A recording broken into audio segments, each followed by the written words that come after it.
Hi guys, my name is Matt. Welcome to the Sin Bin. So I'm watching the Montreal-Boston game. I was actually supposed to do a live stream. I ended up pulling the plug on that one. Thank God. But Montreal ate it. 8-1. Really not a good game. And one player, let's face it, the whole team was bad. But one player that I didn't think was really good was Carey Price. And this is the second night in a row now where he's not that good. He played against the Rangers. I didn't think he was that good either. It got me thinking, for all of the good moves that Bergevin has made, and he has made some great moves, I think looking back on it, it's safe to say they won the Weber trade, right? I think it's safe to say they won the Galchenyuk trade. I think it's definitely safe to say that they won the Philip Deneau trade. I mean, if you get Deneau out of Dale Weiss, I don't care who you are. That's a good trade. But it got me thinking, why on earth would you sign a goalie $10 million? I'm not a GM, obviously. I'm what they call an armchair GM. I would never, ever sign a goalie $10 million. And I'm not just looking at Price. There's another guy out there in Florida. He's getting 10. He's not playing that well either. Now, why wouldn't I pay a goalie $10 million? Well, it's simple. There's many reasons. First of all, goalies, they could be healthy all year long, 100% healthy, and they'll never play 82 games. They'll never. A really healthy goalie on a good year will play 65 games. They don't play back-to-backs. If the schedule gets too tough, they won't play. So right off the bat, you're paying $10 million for a player who isn't going to play, give or take, 15 games. First of all, that's not really smart. Second of all, they're going to take some nights off. Carey Price, we've seen it. He likes to take some nights off. Now, I know a lot of you guys out there, you're avid Carey Price fans. Scott, I'm looking at you. You defend him no matter what. I'm listening to TSN, and they're giving excuses for him. They're saying, well, he couldn't stop the puck because the defense is this, and the offense is that, and the players played bad on this play, and they didn't give him a chance on this play. I get it. I completely get it. If we're talking about an average goalie, if we're talking about, say, Martin Jones, I'm sorry, that's the first name that comes to mind when I think of average goalies, then I get it. We can blame the defense and the system and the whatever. But the fact of the matter is, when you have a player making way more money than everyone else on the team, when he's making $10 million, we don't have Martin Jones expectations. We have Carey Price expectations. We have Martin Bobrovsky expectations. And so far this season and for the past few years, we haven't been getting it. So what I wanted to do in this video, I wanted to compare Carey Price, who's currently making $10.5 million. We forget, he's not only overpaid for a goalie, he's one of the highest paid players in the NHL. He is 10.5, is a lot of money in the NHL. I wanted to compare him to another player in the NHL who makes around the same amount of money. Connor McDavid. Now, you're going to laugh at me. You're going to say, oh, why are you comparing McDavid to Price? Nah. I get it.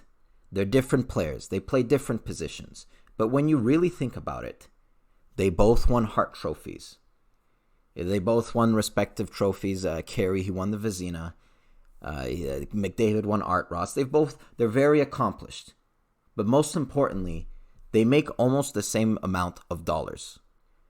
$2.5 million in difference. McDavid makes 12.5, Price makes 10.5. $2 million in difference isn't all that much. So this is why I wanted to compare them and kind of do a head-to-head to see why paying a goalie, no matter what you think about Price, you can disagree with me. You can think that he's playing great, and he has been playing great. You can disagree with me. But I'm going to show you mathematically why it is not wise to pay a goalie $10 million.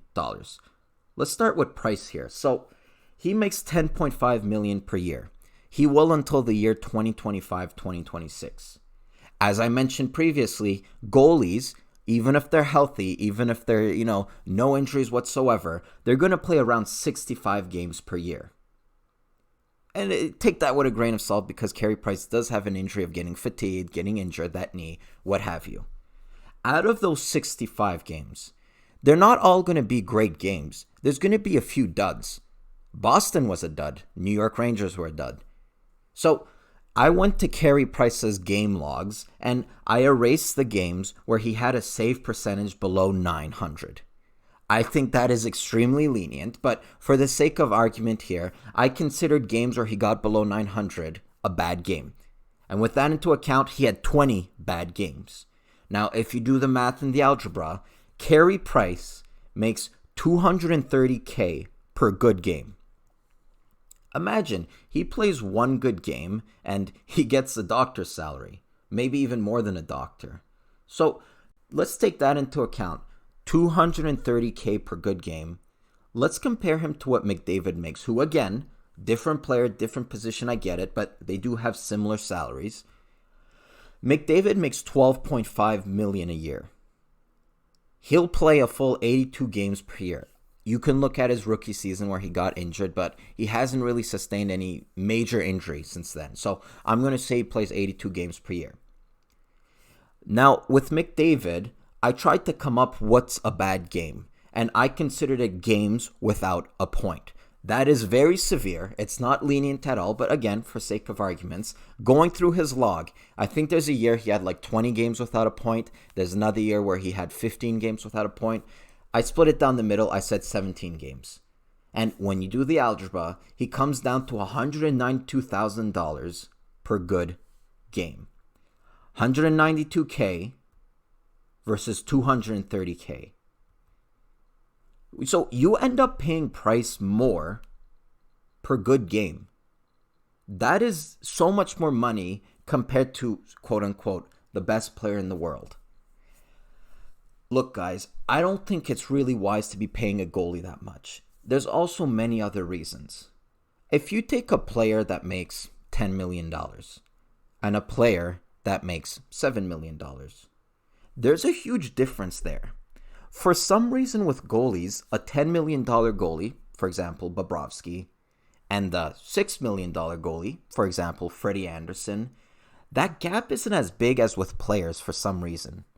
It seems like there's a smaller gap for goalies. Some might even say that Anderson is playing better than Bobrovsky. I might be one of them. But I really wanted to stress this point because I don't think it's necessarily helping the Canadiens' case that they have a player making $10 million in nets and he doesn't have all that many good games per year.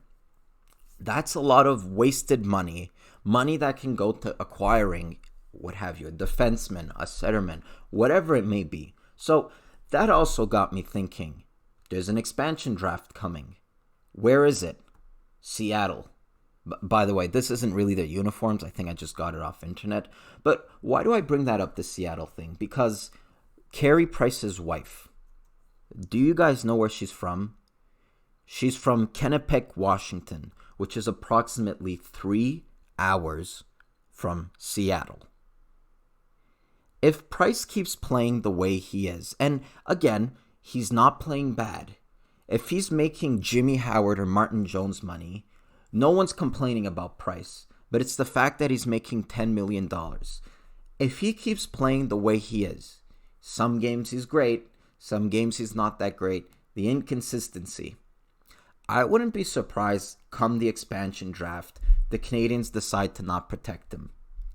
And it's not so much upon their request, it might be upon Price's request, and more specifically, his wife's request.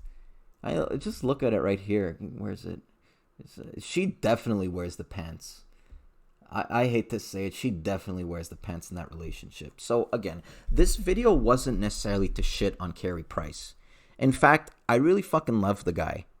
You know, in school, true story, remember the Price versus Halak era? I actually got bullied for defending Price.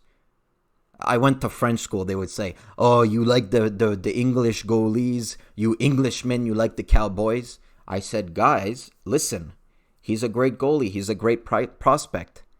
Look at his stat for Tri-City. Look at his stat for Hamilton. He's a great goalie. What made me, quote-unquote, switch? I didn't really switch all that much, but why am I more severe now, more strict towards Carey Price? It's the salary. It's the salary. One thing I thought that Bergevin didn't really do all that well, he came off, remember, it wasn't directly after that year where he won the Hart and all of those trophies. It was the year after that. I feel like Bergevin basically told Price to come in the room. He called him on the intercom like they do in high school. He came in the room, put a contract and said, write any number, I'm going to give you that money. In other words, there wasn't really any negotiation. At the time, it may have seemed good, but because of all of the reasons that I've put out, the fact that they're going to miss at least 15 games, the fact that there's inconsistencies there, the fact that you can get a equal, if not a little bit worse goalie for much less of a higher price. It just got me thinking, out of all of the contracts that the Canadiens have, whether it be the Weber contract, whether it be the Carl Alsner contract, the one that's really biting me in the hairy ass, it's the Carey Price contract. Again, I don't think he's a bad goalie. I don't think he's a bad player. I think that if the Canadiens are going to go anywhere, it's incumbent on Carey Price. But when I watch games like the ones the other day, New York and Boston, there seems to be less and less games where Carey Price is standing on his head. Is it just me? I think the most avid of Carey Price fans will admit that year where he won the Hart, he was absolutely incredible. He definitely deserved winning the Hart. I'll go as far as saying he was the best player in the world, the best hockey player in the world, better than Crosby, better than Malkin, what have you. It's just that now with the dip in play, I don't know. I know I might come off as a crappy fan. I'm just critical. I don't think people would appreciate if I came here, with my baseball cap and, the Canadiens, everything's fine. We're going to win the cup. It's all as fun and rainbows. No. For me, it's assessing the important things, the critical things. That's what's important for me. So I hope you guys enjoyed this video. Make sure to drop a like. Happy Thanksgiving to all of you. I hope you're with your family. I hope you're all together, I'm here all alone. I ate fucking spaghetti. It's depressing. But I hope you guys are enjoying your Thanksgiving, and if you disagree with me, comment below, let me know. I will definitely address it, and as per usual, my name is Matt. Keep your stick on the ice.